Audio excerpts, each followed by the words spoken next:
Bonjour tout le monde. Petite pause dans la nature là, après avoir distribué un peu dans la journée des tracts pour la NUPES. Et l'occasion un peu de parler de ruralité et des problèmes dans la ruralité. Parce que moi j'ai toujours grandi à la campagne, quasiment tout le temps vécu, je suis né à la campagne, j'ai vécu une grande partie de ma vie à la campagne.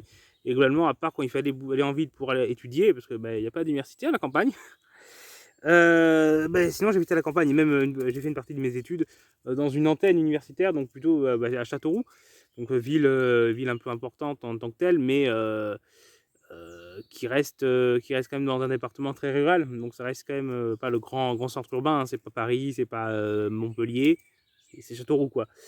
Voilà, j'ai toujours vécu à la campagne, dans des territoires ruraux, qui ont eu pas mal de problèmes, notamment la question des services publics, parce que ça, j'ai pas mal vu en fait des services publics dans les différentes campagnes où j'ai été, des services publics menacés. J'ai eu mon village où il y a eu une école qui devait fermer, on s'est battu contre la fermeture. Il y a eu dans le même département d'Ordogne, bureau de poste menacé. Donc ouais, des fermetures de classes dans d'autres villages du département, il y en a eu. Nous, dans l'école de mon village, ça a été sauvé, mais ailleurs, ça n'a pas été le cas, quoi. Et puis ouais, donc après, j'étais dans l'Indre. Et là, dans l'Indre, c'était un peu en quelques années, c'était la collection.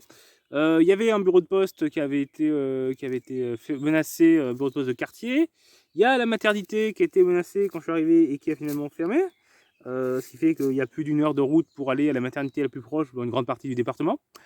C'est génial ça, s'il y a une urgence, un accouchement en urgence, vas-y, c'est génial. Il y avait aussi l'antenne universitaire du coup qui a failli fermer, là où je voulais étudier et où j'ai pu étudier, parce qu'on ça on a réussi à le maintenir. Mais ça, l'antenne universitaire ferme, Châteauroux tu dois aller à Orléans, du coup, les jeunes ils se barrent plus tôt quoi. Ils peuvent pas faire une licence sur place. S'ils veulent faire un peu d'études après, il y a l'IUT, il y avait quand même l'IUT, mais t'enlevais quand même une offre d'études pour plusieurs centaines d'étudiants. C'était toujours un mauvais coup pour le département, parce que ça permettait à des jeunes de rester vivre dans leur département, parce que ils pouvaient se rendre à Châteauroux chez leurs parents. Il y avait aussi une gare, la gare d'Argenton, qui était sur la Sellette. Et ça, les fermetures de petites gares, ça, là maintenant dans le Cantal aussi, c'est très concerné. Parce que de nombre de petites gares qui ont fermé dans le Cantal, à une époque, il y avait le train qui venait jusqu'à Ide. Maintenant, le train le plus proche quand tu es sur Ide, c'est Ussel. Après, il y a le bus qui passe, un bus SNCF, mais c'est pas forcément les mêmes régularités. Et puis, le bus, c'est pas le même confort et c'est pas là tout non plus très écolo. Enfin, c'est plus écolo que la voiture, oui, mais c'est moins écolo que le train. Clairement, le train, ça reste mieux à ce niveau-là. Et si tu veux venir en train, t'as 40 minutes de route. C'est génial. Là, il y a aussi des suppressions de postes dans le collège d'Ide. Donc ça aussi, c'est précariser l'éducation et les établissements scolaires dans le monde rural, où ça va être remplacé par des personnes qui sont pas formées en fait à enseigner, pas titularisées, donc un enseignement de moins bonne qualité. Mais on s'en fout, c'est des enfants de la campagne, hein, ça compte pas. Hein, les enfants qui comptent, c'est ceux des villes. Bon après dans les villes aussi il y a des soucis, hein, c'est pas pour opposer ville à campagne, non, c'est vrai. Mais il y a quand même voilà, beaucoup au niveau des services publics. Les campagnes c'est pas mal sacrifié au nom de la rentabilité, parce que oui à la campagne, si tu veux éviter de faire des services trop loin, tu es obligé d'en faire pour moins de personnes. Mais à un moment donné, si tu dois faire 1 heure de route pour aller à ton bureau de poste ou pour te faire soigner, c'est un peu emmerdant. Surtout pour te faire soigner le bureau de poste, c'est moins vital. Mais c'est quand même emmerdant parce que c'est du temps, c'est beaucoup de temps perdu, c'est de l'argent perdu, surtout avec l'explosion des prix de l'essence. Là aussi en campagne, on en souffre parce que avec la perte en plus de services de transport collectif, transport en commun, non seulement c'est pas écolo, mais en plus ça oblige à prendre la voiture. Du coup, quand les prix de l'essence explosent comme actuellement, on en souffre. On en souffre beaucoup, les pleins ils font mal. Et moi j'ai de la chance, je peux éviter de prendre trop la voiture. Mais quand tu travailles un peu loin, la voiture, tu es obligé de la prendre régulièrement, tous les jours, et faire des kilomètres tous les jours. Et au bout d'un moment, ça revient cher. Ça revient vite cher.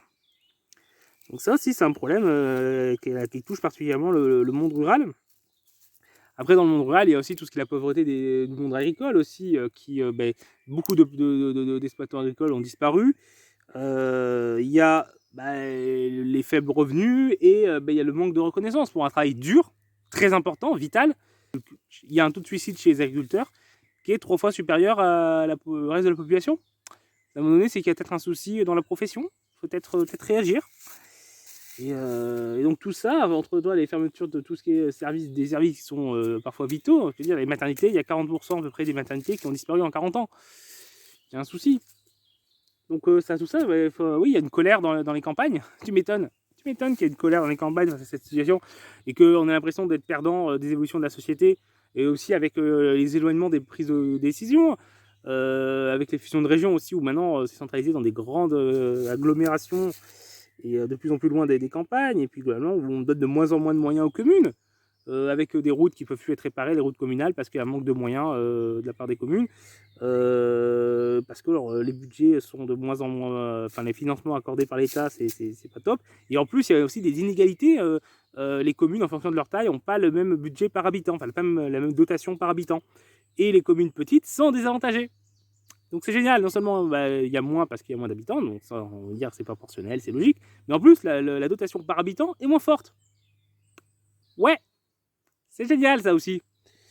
Donc on a des petites communes qui sont en galère pour financer des services, les services municipaux, les infrastructures municipales, l'entretien des routes. Et ça contribue aussi, l'entretien des routes est moins bon, tu es obligé de prendre la voiture parce que tu n'as pas d'alternative de transport en commun. Et à un moment donné, tout se cumule quoi.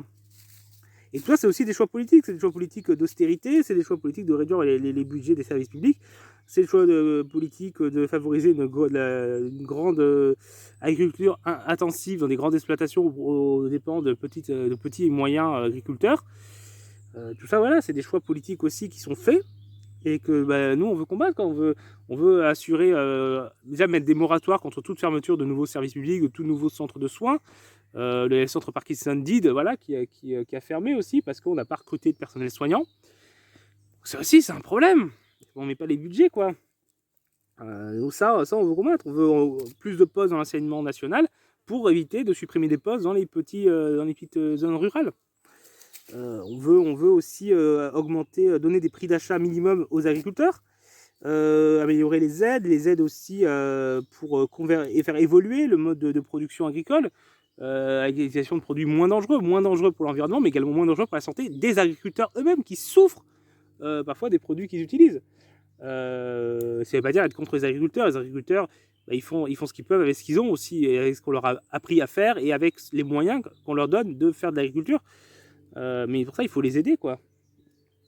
Et puis ouais, encadrer le prix de l'essence, ça aussi, c'est une mesure d'urgence. Quand on voit l'explosion des prix, il y a eu quelques mesures qui ont été faites, certes, mais aujourd'hui, nous, à la NUPES, on propose 1,40 €.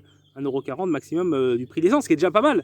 Mais c'est déjà un blocage par rapport au prix actuel. Je sais pas combien c'est maintenant, parce que j'évite de trop prendre la voiture et j'économise au maximum sur l'essence. J'ai pu éviter les derniers pleins, mais la dernière fois que j'ai fait le plein, c'était un 9, je crois. Donc c'est quand même vachement cher. Donc je sais pas si ça a encore augmenté entre temps. J'évite de trop regarder, de me faire peur en fait. Mais c'est chaud. Donc ouais, les campagnes, il faut à un moment donné, il faut des mesures d'urgence pour ce monde rural qui souffre. Au niveau notamment, la priorité, c'est les services, rétablir des services publics de proximité, des moyens de transport alternatifs de proximité pour les personnes pour qu'ils payent moins d'essence, pour que ce soit plus écologique, et pour les personnes qui ont du mal à conduire, notamment les personnes âgées. Au bout d'un moment, forcément, tu conduis moins bien parce que tu vieillis, c'est normal. C'est à un moment donné, ouais, il faut développer des alternatives. Alors évidemment, dans les campagnes, on ne pourra pas avoir un transport en commun aussi proche qu'en ville, évidemment. Mais clairement, il y a beaucoup de choses qui ont été perdues. Il faut au moins récupérer plus des réseaux de bus meilleurs et des gares de proximité. Déjà, ça serait bien. Et puis des services plus proches au niveau des soins, mais même au niveau de tout ce qui est services dont on a besoin au quotidien, quoi, les bureaux de poste. Et puis ouais, maintenir les établissements scolaires, les écoles, tout ça, parce qu'une école qui ferme, c'est un village qui meurt, parce que il y aura plus de jeunes des jeunes couples qui prévoient d'avoir des enfants. Quand ils s'installent dans un village, ils regardent s'il y a une école. S'il n'y en a pas, ils vont aller s'installer ailleurs. Donc le village, il n'y a plus de renouvellement de population, et voilà. Et puis ouais, donc voilà, c'était un peu pour parler de ça, de ce sujet qui me concerne, parce que le prix de l'essence, je le vis. L'éloignement des services, quand je vois faire des démarches, heureusement il y a des démarches en ligne maintenant, et ça c'est pratique. Mais pareil, moi, ma génération, je peux le faire, les démarches en ligne. Mais tout plein de personnes qui sont très nombreuses dans les campagnes à être assez âgées, c'est plus compliqué, toutes ces démarches en ligne. Et puis parfois, on est même obligé de se rendre en physique, quoi. Et là, c'est loin, quoi. C'est loin. Enfin voilà, écoutez, c'était ce que j'avais à vous dire aujourd'hui. Je vous souhaite une bonne journée. Et on se mobilise, on essaye de faire changer les choses, de faire d'autres choix politiques, parce que là, actuellement, ça ne peut pas continuer avec Macron. Ça ne peut pas continuer.